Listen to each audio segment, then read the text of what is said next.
यहाँ पर उपस्थित सभी को मेरा नमस्कार। परम आदरणीय प्रधानाचार्य महोदय जी, अध्यापकगण, अध्यापिकागण और मेरे समक्ष खड़े मेरे प्रिय साथियों, मैं वंशिका शर्मा आज आप सभी के समक्ष मेरी दृष्टिकोण एक विकसित भारत के ऊपर अपने विचार प्रस्तुत करने जा रही हूँ। भारत एक विशाल और विविधता से भरपूर देश है जो अपनी प्राचीन संस्कृति और परंपराओं के लिए प्रसिद्ध है। आज विश्व में एक महान शक्ति बनने की दिशा में अग्रसर है। पिछले कुछ दशकों में भारत ने कई क्षेत्रों में उल्लेखनीय प्रगति की है। हालांकि अभी भी हमें कई चुनौतियों का सामना करना पड़ता है जो हमें अपने लक्ष्य विकसित भारत की ओर बढ़ने से रोकती हैं। मेरा दृष्टिकोण एक ऐसे भारत का है जो सामाजिक, आर्थिक और सांस्कृतिक दृष्टि से पूरी तरह से सशक्त है। शिक्षा का सुधार। विकसित भारत की नींव मजबूत शिक्षा व्यवस्था पर आधारित होनी चाहिए। आज भी हमारे देश में कई हिस्सों में शिक्षा का स्तर बहुत ही कमजोर है, खासकर ग्रामीण इलाकों में। यदि भारत को वाकई एक विकसित भारत बनना है तो हमें सबसे पहले शिक्षा के क्षेत्र में सुधार करना होगा। हर बच्चे को गुणवत्तापूर्ण शिक्षा मिलनी चाहिए। इसके लिए सरकारी स्कूलों में इंफ्रास्ट्रक्चर को सुधारना, योग्य शिक्षा तैयार करना और तकनीकी शिक्षा को बढ़ावा देना आवश्यक है।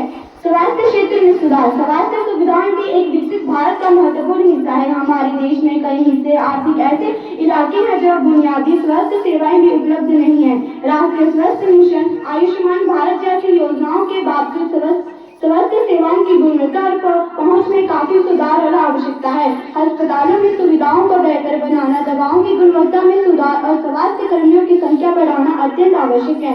आर्थिक दृष्टिकोण से विकास। आर्थिक दृष्टिकोण से एक विकसित भारत के लिए हमें अपने कृषि, उद्योग और सेवा क्षेत्र में निवेश बढ़ाना होगा। कृषि क्षेत्र में नवीनीकरण और सुधार, किसान की आय बढ़ाने उपायों पर ध्यान देना होगा। उद्योग और विनिर्माण क्षेत्र में भारत के लक्ष्य को ध्यान में रखते हुए तकनीकी नवाचार और निवेश में वृद्धि की आवश्यकता है।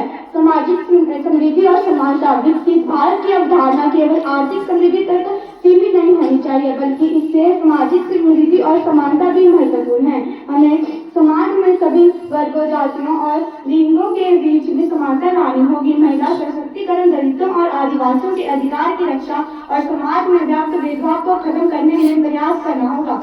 अंत में यह कहना चाहूंगी कि मेरे दृष्टिकोण में एक विकसित भारत वह देश होगा जहाँ आर्थिक समृद्धि, सामाजिक समानता, प्रौद्योगिकी में नवाचार और पर्यावरण का संरक्षण एक साथ चले, जहाँ हर नागरिक को स्वस्थ जीवन, गुणवत्ता शिक्षा और समान अवसर मिले। धन्यवाद।